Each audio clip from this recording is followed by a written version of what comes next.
ontem eu já teci algumas críticas até pesadas sobre o trabalho de São Paulo, porque eu sou um que não queria que ele viesse, vou continuar dizendo que eu não gosto dele, não acho ele bom técnico, e continuo, vou torcer para que ele dê certo, mas toda vez que eu ver as loucuras que ele faz e as escolhas que ele faz, eu vou criticar. Tenho direito disso.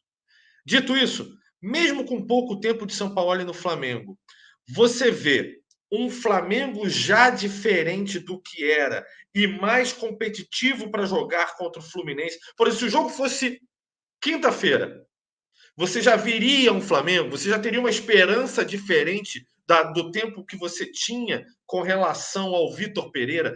Você vê um cenário, principalmente nos próximos 15 dias, tendo inclusive, né, o Flamengo vai ter, se não me engano, até lá 4 jogos. São 9 jogos em maio, se não me engano.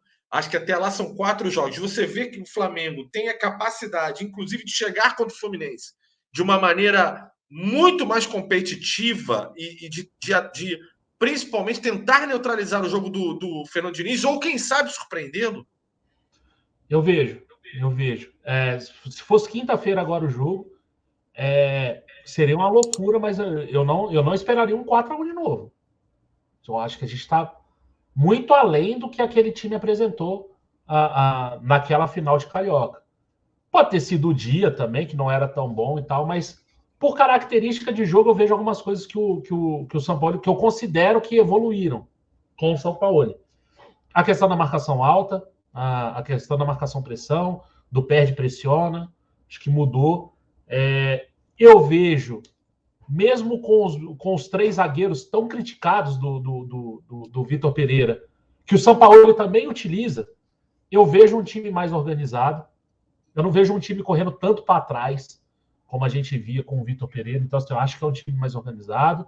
Acho que é um time que consegue fazer algumas coisas que a gente gosta de ver o time fazendo, né? A pressão alta, né? A marcação-pressão, a marcação alta, lá no campo do adversário, tomando bola no campo do adversário. A gente consegue ver com o Sampaoli, sei lá, em 2 semanas de trabalho, e o Vitor Pereira em 4 meses, a gente viu muito pouco disso. Então, assim, eu acho que tem uma evolução, apesar de não ser o técnico que eu gostaria que viesse para o Flamengo também. Eu tinha uma outra preferência.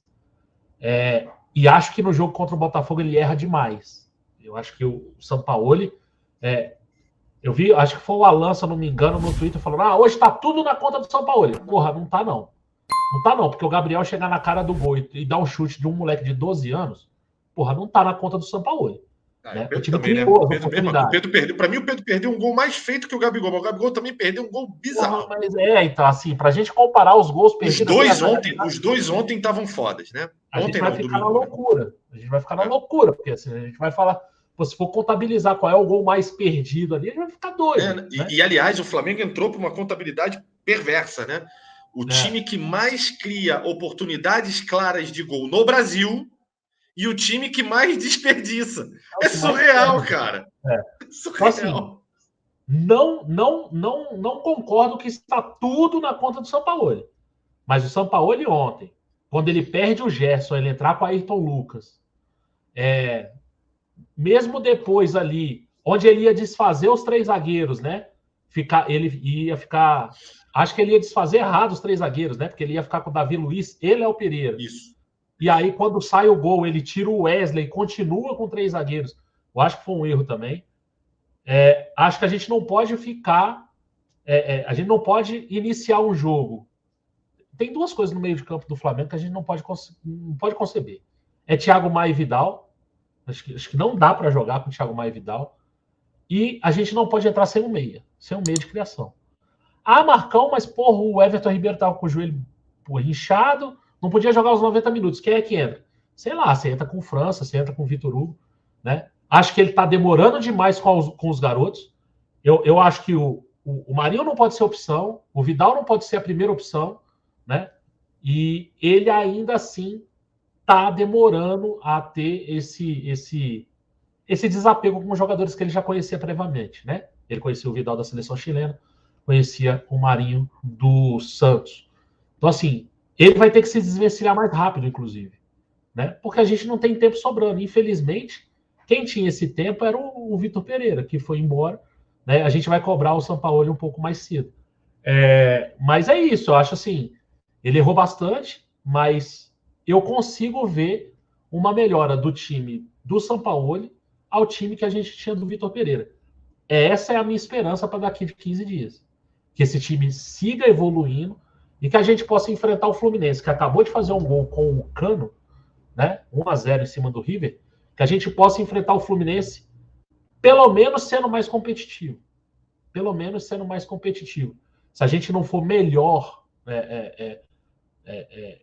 jogando melhor, porque o Fluminense tem um tempo a mais de trabalho, que a gente seja competitivo, né? Que a gente esteja sendo mais competitivo, que a gente consiga igualar o jogo na base da competição. E aí vira clássico, né? E aí clássico é clássico, não tem muito favorito e tal, né? Mas a gente precisa igualar o jogo com o Fluminense. Acho que o último jogo a gente ficou muito abaixo, por isso do placar, Perrotinho. São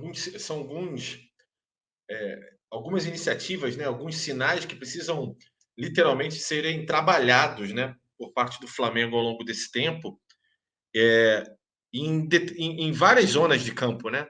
Tanto na defesa, assim, o Flamengo é realmente hoje ele é desequilibrado literalmente nas zonas mais importantes do campo, né? No ataque e na defesa. E é impressionante isso, né? Como isso está notório, né? Tem a defesa da Série A que sofre mais gols. A gente vai falar disso no raio-x até, né? Sim. E um ataque que, inacreditavelmente, os nossos. Claro, Pedro é uma realidade, é o nosso artilheiro, tem feito uma ótima temporada, inclusive, mas se a gente pegar alguns recortes, como pro domingo agora, e o jogo contra o Internacional também, são recortes ruins, né? São recortes que não foram bons e até preocupam, né? Para um jogo do tamanho que é do Fluminense. E acho, Marcão, não sei, aí opinião minha. Você acha que o Fluminense, e é cedo para falar, né? Estamos em maio. Se a gente tivesse em setembro, eu acho que eu poderia falar o que eu estou a fim de falar, mas assim, eu acho que a pergunta cabe mesmo sendo em maio e sendo muito cedo. Mas você acha que o Fluminense é o time no Brasil hoje que é o melhor time, é quem está jogando melhor no Brasil hoje? Cara, não. Eu acho que o Palmeiras Então, joga mais continua que o Palmeiras? O Fluminense joga muita bola, mas eu acho que o Palmeiras ainda assim é um time mais consistente, até eu diria.